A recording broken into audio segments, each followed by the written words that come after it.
Hello student, welcome my channel let's education. I am Nakshi Pal. I hope आप सभी अच्छे होंगे। सो स्टूडेंट, आज की जो क्लास है वो है आपकी 19 अगस्त सन 2022 करंट अफेयर्स की। 19 अगस्त के जितने भी इंपॉर्टेंट क्वेश्चन है आज हम इस क्लास में डिस्कस करने वाले हैं। ये क्लास आपकी सभी कॉम्पिटेटिव एग्जाम के लिए बहुत ही ज्यादा बेनिफिशियल है। चाहे आप कोई से भी अपकमिंग कॉम्पिटेटिव एग्जाम की तैयारी कर रहे हो, चाहे वो सुपर टेट हो, यूपीएससी बैट का एग्जाम हो, एसएससी का हो, जीडी का हो, या किसी भी कॉम्पिटेटिव एग्जाम हो, ठीक है, आपकी क्लास जो है वो बहुत ही ज्यादा बेनिफिशियल है।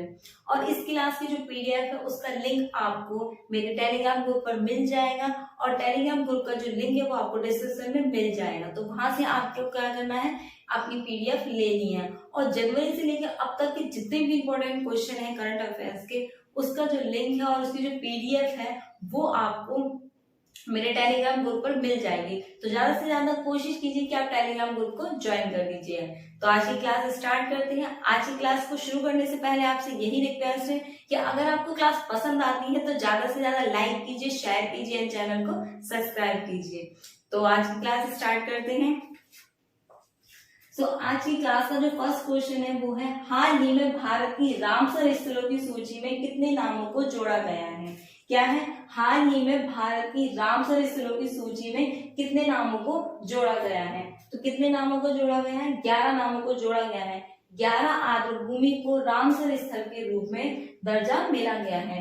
कहने का मतलब ये है, जो भारत की रामसर स्थल की सूचियां हैं उसमें जो कितने राज्यों से आर्द्रभूमियों को लिया गया है, तो कितनी है, 11 आर्द्रभूमियों को चुना गया है। अब मैं आपको बता देती हूँ कौन कौन से राज्य से ली गई हैं। तो तमिलनाडु की जो 4 आर्द्रभूमि है उनको चुना गया है, उड़ीसा की 3 है, और जम्मू कश्मीर की 2 हैं, और उसी के साथ साथ में महाराष्ट्र और मध्य प्रदेश की एक एक आर्द्रभूमियों को रामसर स्थल की सूची में नाम मिल गया है। ठीक है, और इससे पहले भी मैं आपको बता चुकी हूँ कि 5 रामसर स्थलों में सूची में इसका नाम जोड़ा गया था पहले, और अब कितना जोड़ दिया गया है, 11 आर्द्रभूमियों के नाम को जोड़ दिया गया है। तो टोटल मिला के भारत की जो रामसर स्थल की सूची बन गई है वो कितनी हो गई है, 75 हो गई है। कितनी हो गई, 75 हो गई है। ठीक है, तो इस क्वेश्चन से आपको इतनी जानकारी मिलती है।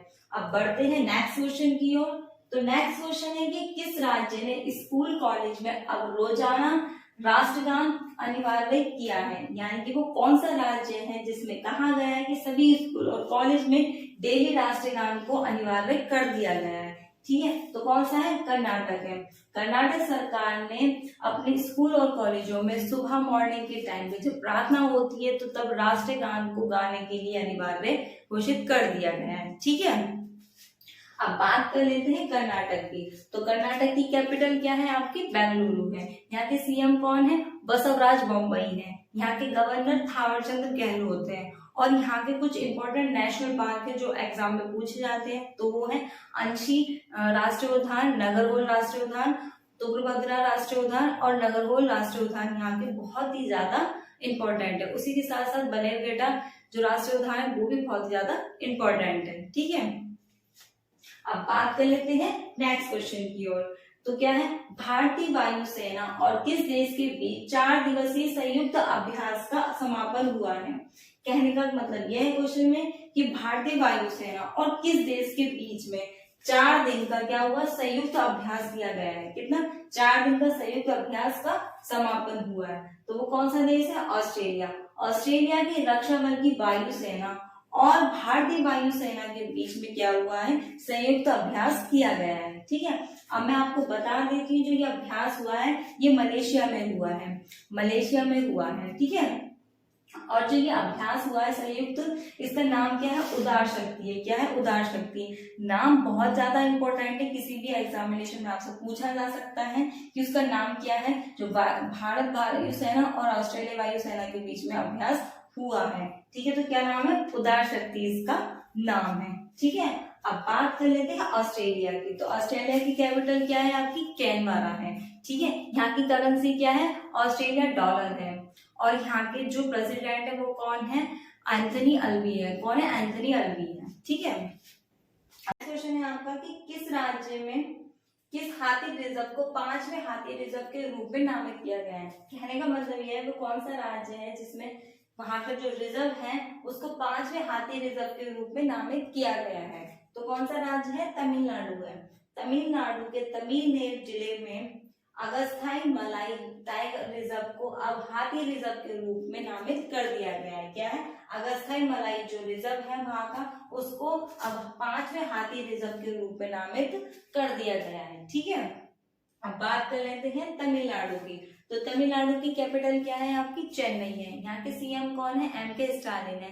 यहाँ के गवर्नर कौन है? आर.एन. रवि है। यहाँ के कुछ इंपॉर्टेंट नेशनल पार्क है वो मैं आपको बता देती हूँ। तो मुकुर्ती राष्ट्रीय उद्यान, औगड़ी राष्ट्रीय उद्यान और उसी के साथ में वेदांत गल अभ्यारण्य जो बहुत ही ज्यादा इंपॉर्टेंट है। ठीक है, और ये क्वेश्चन आपका बहुत ज्यादा इंपॉर्टेंट है क्योंकि किसी भी जब टाइगर रिजर्व या रिजर्व को नामित किया जाता है तो उससे रिलेटेड क्वेश्चन पूछ लिया जाता है। ठीक है, अब बात कर लेते हैं नेक्स्ट क्वेश्चन की। तो नेक्स्ट है कि किस राज्य के मुख्यमंत्री ने कमरिया घाट पुल का लोकार्पण किया है? क्या है क्वेश्चन? कि किस राज्य के मुख्यमंत्री ने कमरिया घाट पुल का लोकार्पण किया है?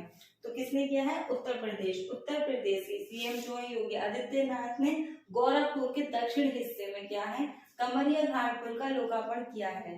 ठीक है, अब ये जो कमरिया पुल घाट बना है ये बहुत ही ज्यादा लोगों को फायदेमंद करेगा और इस पुल के लिए लोगों ने बहुत सालों से क्या कर रहे हैं? प्रदर्शन करते हुए आ रहे हैं। अब फाइनली क्या कर दिया है? इसको गुरुवार को उन्होंने यहाँ पर गोरखपुर दक्षिण में इसका लोकार्पण कर दिया गया है। ठीक है, अब बात कर लेते हैं उत्तर प्रदेश की। ठीक है, उत्तर प्रदेश के बारे में मैं आपको डेली ही बताती हूँ। ठीक है, तो उत्तर प्रदेश की कैपिटल क्या है? लखनऊ है। यहाँ के सीएम कौन है? योगी आदित्यनाथ है।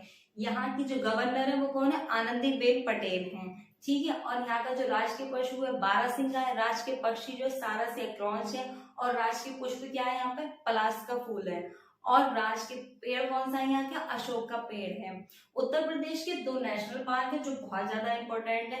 सबसे पहला है यहाँ पे दुधवा नेशनल पार्क और सेकंड है यहाँ पर चंद्रप्रभा नेशनल पार्क। ठीक है, तो स्टूडेंट बढ़ते हैं अपने नेक्स्ट क्वेश्चन की ओर।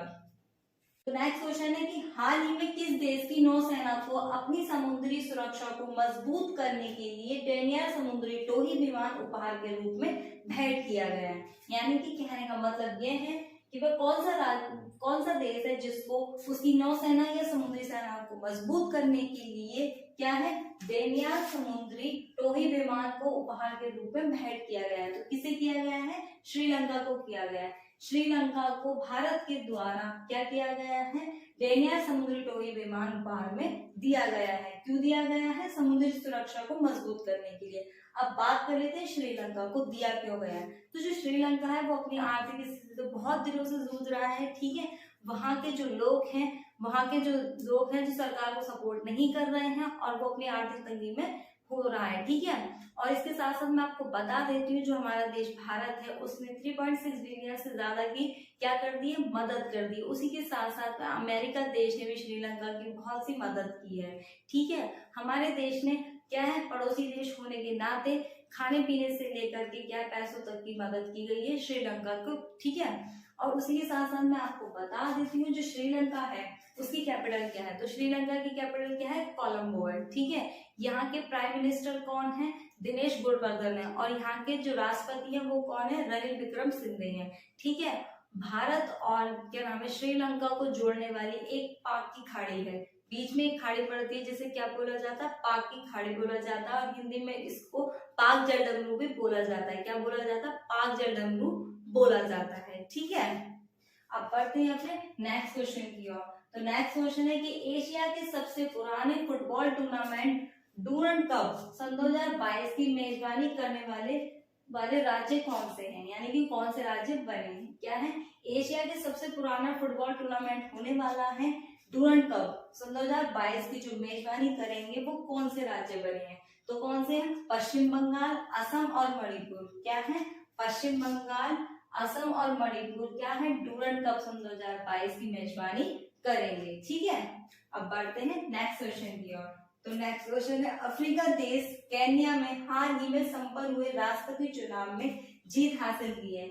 यानी जो अफ्रीका का देश है केन्या उसमें अभी क्या वो राष्ट्रपति चुनाव के लिए वोटिंग कराई गई थी जिसमें किसने जीत हासिल करी है? विलियम रूटे ने क्या करी? जीत हासिल की है। कौन है? विलियम रूटे। विलियम रूटे जो है अब वो राष्ट्रपति चुनाव में जीत हासिल कर चुके हैं। ठीक है, अब बात कर लेते हैं केन्या की। तो केन्या की कैपिटल क्या है? नैरोबी है। क्या है? नैरोबी है। और यहाँ के राष्ट्रपति को चुन लिया गया है, कौन है? विलियम रूटो है। ठीक है, अब बात करते हैं नेक्स्ट क्वेश्चन की। तो नेक्स्ट क्वेश्चन है कि किस शहर में हवाई सेवा शुरू की जाएगी? क्या है? कौन सा शहर है जहाँ हवाई सेवा शुरू की जाएगी? तो कहाँ की जाएगी? आगरा। ये उत्तर प्रदेश का एक जिला है, यानी एक शहर है। क्या है? आगरा। आगरा को ताज नगरी के नाम से भी जाना जाता है, क्योंकि सभी जानते हैं आगरा में क्या है? ताजमहल है। ठीक है, तो इसे कहा जाता है ताज नगरी। तो आगरा के ताज नगरी में क्या है? हवाई सेवा शुरू की जाएगी। 4.9 करोड़ की लागत से क्या करा गया है? यहाँ पर निर्माण किया जा रहा है, जिससे क्या है? हेलीकॉप्टर का संचालन किया जाएगा। हेलीकॉप्टर लगा दिया गया है और क्या करा जाएगा? उसके साथ ही हेलीकॉप्टर का निर्माण संचालन किया जाएगा, जिससे यहाँ की स्मारकों और संस्कृतियों का क्या है? पर्यटकों को क्या कराया जाएगा? भ्रमण कराया जाएगा, यानी कि घुमाया जाएगा। ठीक है, तो अब क्या हो गया इसका आंसर कि आगरा की जो ताज नगरी है वहां पर हवाई सेवा को शुरू कराया जाएगा। और ये आगरा कहाँ पर है? यूपी का एक शहर है। ठीक है, अब बात कर लेते हैं नेक्स्ट क्वेश्चन की। तो नेक्स्ट है कि प्रथम खेलो इंडिया महिला हॉकी टीम। क्या है? प्रथम खेलो इंडिया महिला हॉकी लीग सन 2022 अंडर 16 का शुभारंभ किया गया है। कहाँ किया गया है? नई दिल्ली में किया गया है। क्या है क्वेश्चन कि प्रथम खेलो इंडिया महिला हॉकी लीग जो है सन 2022 अंडर 16 का जो शुभारंभ किया गया है, कहाँ किया गया है? नई दिल्ली में किया गया है। ठीक है, नई दिल्ली के बारे में मैंने आपको कल भी बताया था कि नई दिल्ली का नाम कैसे पड़ा था।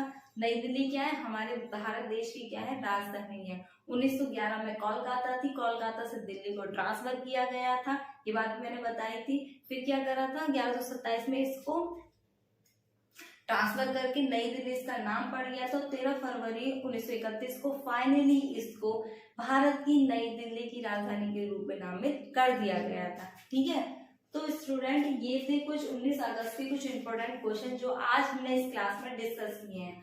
आई होप आज की क्लास आपको पसंद आई होगी। तो ज्यादा से ज्यादा लाइक कीजिए, शेयर कीजिए, चैनल को सब्सक्राइब कीजिए और हाँ टेलीग्राम ग्रुप को ज्वाइन कर लीजिए, ताकि आपको वहां से और भी सारे PDF मिल सके। तो आज की क्लास के लिए थैंक यू सो मच।